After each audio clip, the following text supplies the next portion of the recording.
नमस्कार दोस्तों, आप देख रहे हैं रियल क्राइम हिस्ट्री। मैं हूं आपके साथ खुर्शीद आलम।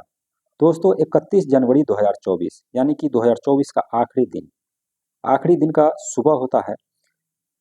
छत्तीसगढ़ के रायपुर जगह में शहर में नाले में एक लाश मिलती है और गांव वाले जब उस लाश को देखते हैं तो उसे वो फौरन जो है पुलिस को फ़ोन करते हैं। लड़की की लाश थी, करीब 13 या 14 साल की लड़की थी। उसकी लाश को जब देखते हैं पुलिस वाले को फ़ोन करते हैं, पुलिस वाले आते हैं, उस लड़की की लाश को कब्जे में लेकर के उसे पोस्टमार्टम के लिए भेज देते हैं।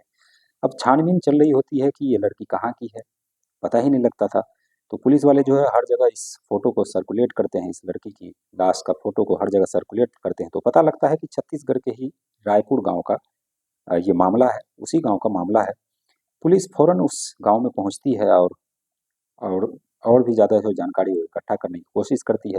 उधर पोस्टमार्टम रिपोर्ट भी आ जाती है। पोस्टमार्टम रिपोर्ट से पता लगता है कि इस लड़की की जो है वो हत्या करने के बाद इसके साथ रेप भी किया गया है। यानी कि पहले रेप नहीं किया गया है, बाद में इसके साथ रेप किया गया है। तो पुलिस के लिए ये मामला और भी मतलब कठिन था कि अगर कोई रेप करता तो अलग बात थी, लेकिन मारने के बाद उसके बाद रेप किया है। पुलिस इस इन सभी कड़ियों को सुलझा ही रही थी और साथ ही उस लड़की के घर पर जब पहुंचती है तो पता लगता है कि उस घर का दरवाज़ा जब वो नॉक करती है पुलिस, तो कोई अंदर से आवाज़ नहीं आती, कोई बोलता नहीं। फिर बड़ी मुश्किल से उस दरवाजे को खोला जाता है। करीब आधे 1 घंटे बाद खोलने के बाद पता लगता है कि उस घर के अंदर एक महिला की लाश पड़ी हुई है और वो महिला की जो लाश थी वो कोई और नहीं बल्कि उसी लड़की की माँ थी। अब ये पुलिस देख कर के एक और नया जो है मर्डर वो सामने आता है।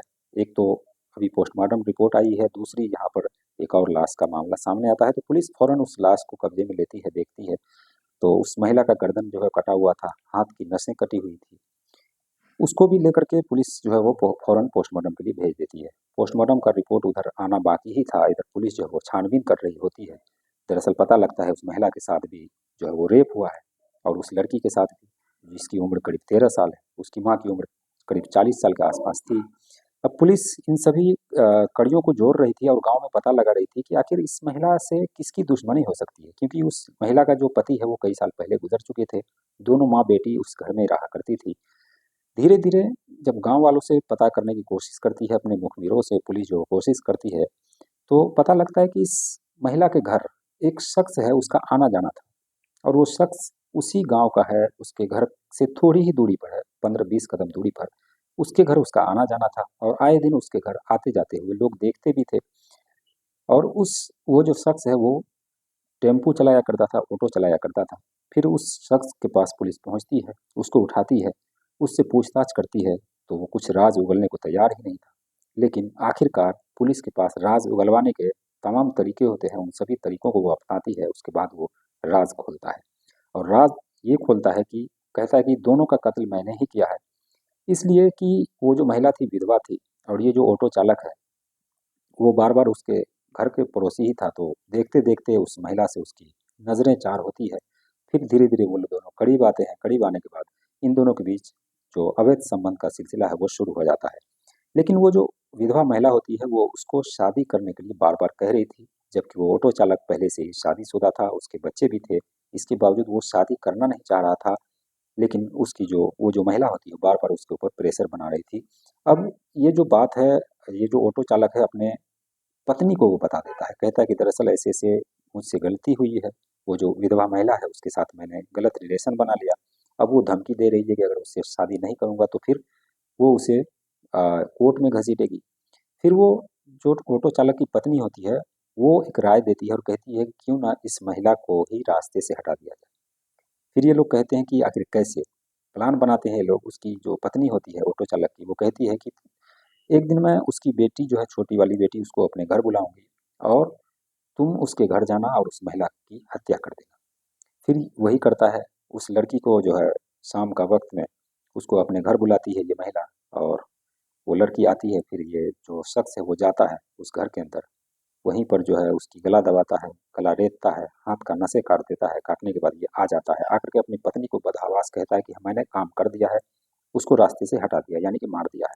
ये बात वो जो छोटी वाली लड़की होती है वो सुन जाती है और सुनने के बाद वो चिल्लाती हुई वहाँ से भागने की कोशिश करती है, लेकिन इन लोगों को लगता है ये लोग डर जाते हैं कि कहीं ये लड़की राज़ ना खोल दे, इसलिए उस लड़की को पकड़ते हैं और उसको भी ये लोग गला दबाकर वहीं पर मार देते हैं। उस लड़की की उम्र 13 साल होती है।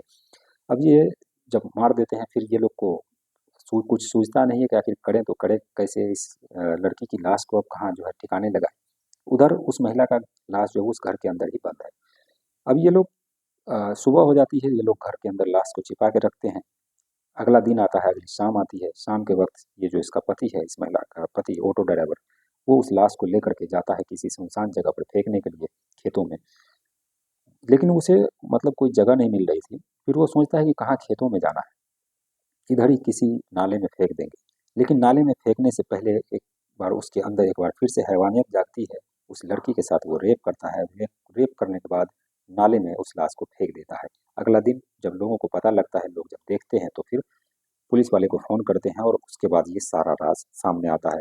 अब इस केस में दरअसल ये जो ऑटो ड्राइवर है यही गुनहगार नहीं बल्कि उसकी पत्नी भी उतना ही गुनहगार है, क्योंकि उसने अपने स्वार्थ की खातिर अपने पति को बचाने के लिए महिला को रास्ते से हटाने को कहा, लेकिन उसे ये मालूम नहीं था चाहे क्राइम कैसा भी हो, वो एक न एक दिन सामने आ ही जाता है। तो दोस्तों ये थी कहानी। बाकी इस कहानी को लेकर आपके मन में जो भी सवाल हो, जो भी राय हो, कमेंट सेक्शन में ज़रूर बताइए। चैनल को सब्सक्राइब कीजिए। मिलते हैं नेक्स्ट वीडियो में, तब तक के लिए बाय बाय, टेक केयर।